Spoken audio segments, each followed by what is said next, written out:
Good morning internet. So first ride niya ba ngayon? So medyo malas-malas tong first ride niya dahil hindi kami mamamasyal.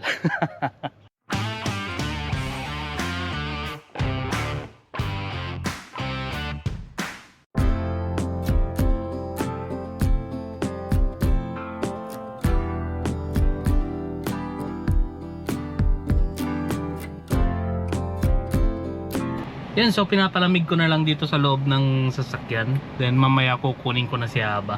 So sinagad ko na yung aircon sa likod. So sa likod ganito yung itsura niya. Yan.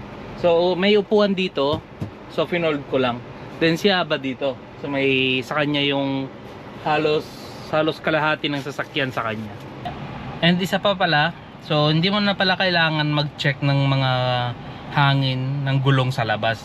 So dito ma-check mo na siya. So papakita ko sa inyo.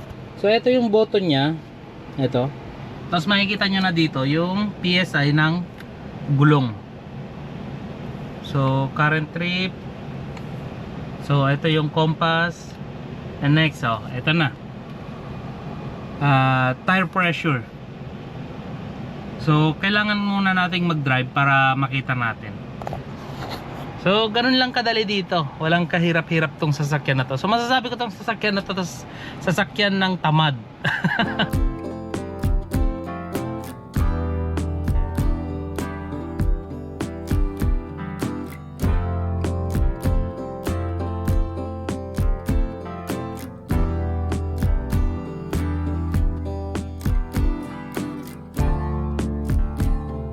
Ayun, so nandito na kami ngayon sa hospital. So nakausap na namin yung doktor ni Aba. So i-confine si Aba ngayong gabi. And bukas ng umaga is meron siyang surgery. May operahan siya sa likod. Tatanggalan siya ng 3 laman plus 1 lymph node. So as of now, inaantay pa namin kung saan yung room ni Aba. Aba, we going to fight it? Fight.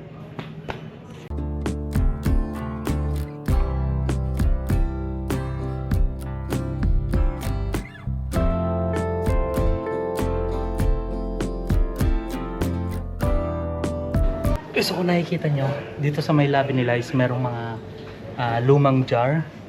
So ano sabi dito? Siguro mga nasa 1200 to 604 BCE. So ibig sabihin, matagal na tong mga to.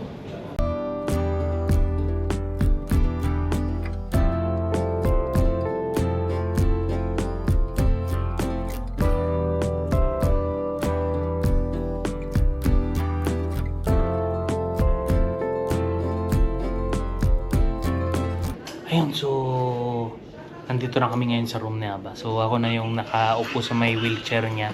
Tapos siya naman nasa bed. Yan, so kumakain na si Aba. So ako naman tutulong sa pagkain niya. So ito siya. So meatballs, sitsot ang tawag nila.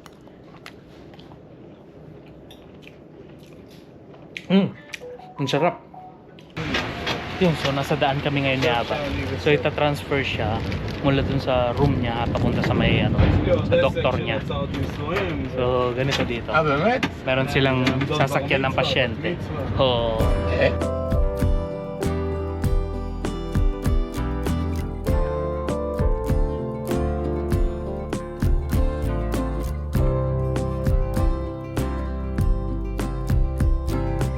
So nandito na ako ngayon sa may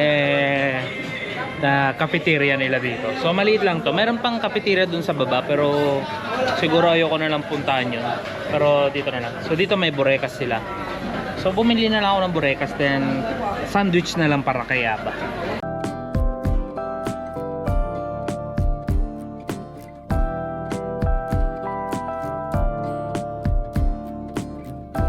Yun, so good morning, day 2 na tayo. So eto na, oras na inaantay namin. Papasok na si Aba sa surgery. And yan, sana gumaling na si Aba. Aba, good luck.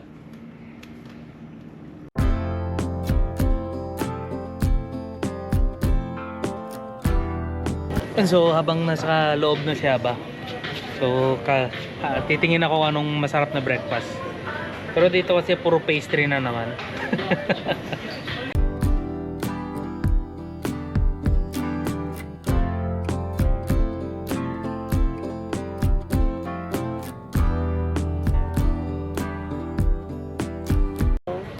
Yun, sa kakain-kain na lang ako habang naantay ko pa si Aba.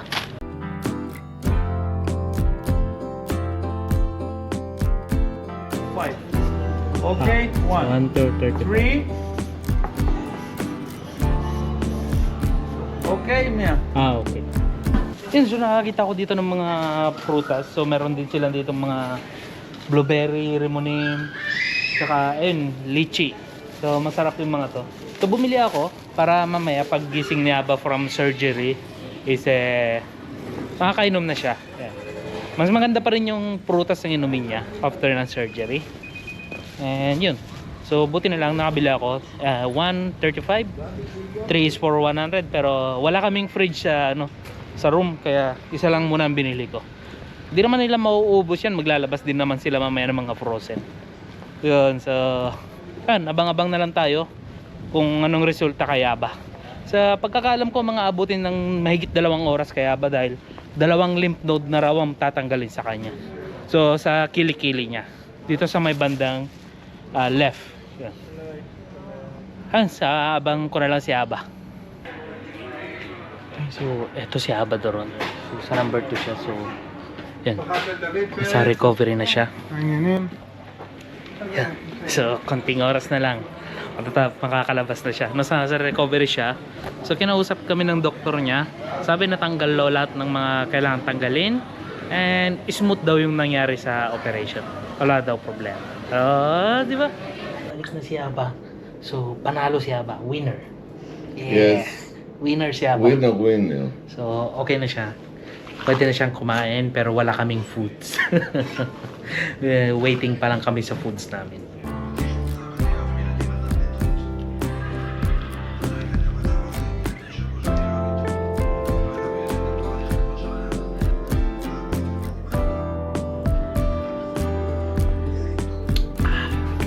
Yun, so naka-check out na si Aba.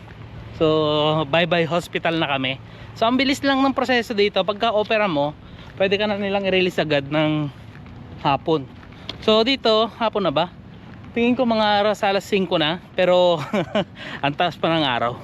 So yun, so kukunin ko lang yung sasakyan and susunduin ko na si Aba dun sa may harapan. So ako lang talaga mag-isa. Yan, so mahirap pag nasa hospital kami kasi binubuhat ko siya. So wala akong choice, wala akong pangbuhat. Kailangan ko talaga manual. Saan na ba yung sasakyan namin? Staria! Nakakamiss mag-drive.